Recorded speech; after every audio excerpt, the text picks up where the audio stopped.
L'heure est grave. La désinformation bat son plein.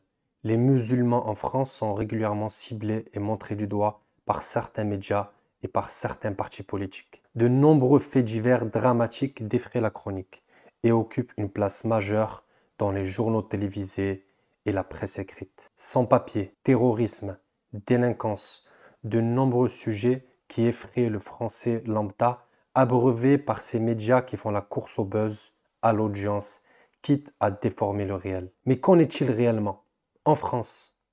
Pourquoi a-t-on du mal avec l'islam?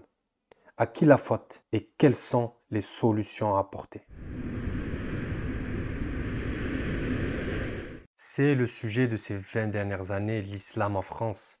Ce sujet n'est nourri que par les médias qui le relaient. Dans la réalité, l'islam est une religion comme il en existe plein d'autres. C'est une foi et dans les textes religieux, il n'y a aucune corrélation entre ces derniers textes et la délinquance ou le terrorisme ou les nombreux faits relayés par les médias. Au contraire, ces problèmes de société sont condamnés en islam et le fait qu'une partie des Français y soient confrontés ou directement de leurs faits est une preuve irréfutable que nous avons là une désislamisation. Au contraire, il n'y a pas d'islamisation comme certains médias veulent nous le faire croire. Il y a une désislamisation et d'une façon générale, il y a de moins en moins de religion dans notre vie, de moins en moins de foi. Alors, à qui la faute? Car ne nous voilons pas la face, il y a bien là des problèmes de société qui existent en rapport non pas avec l'islam, mais avec l'immigration.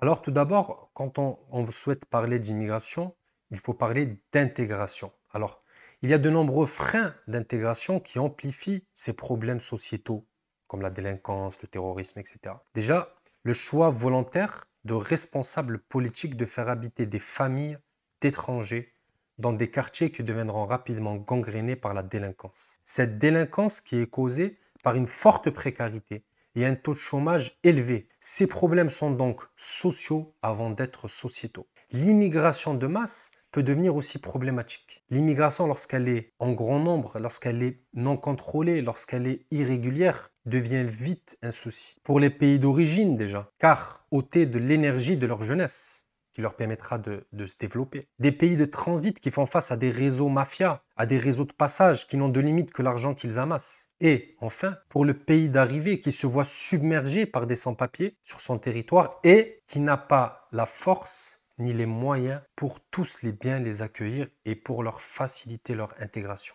Cette situation est donc causée par la lâcheté des politiques et des pouvoirs africains. Les élections, le chantage aux frontières et l'incompétence des responsables locaux chargés des urbanismes. Voilà là les quelques coupables de cette situation.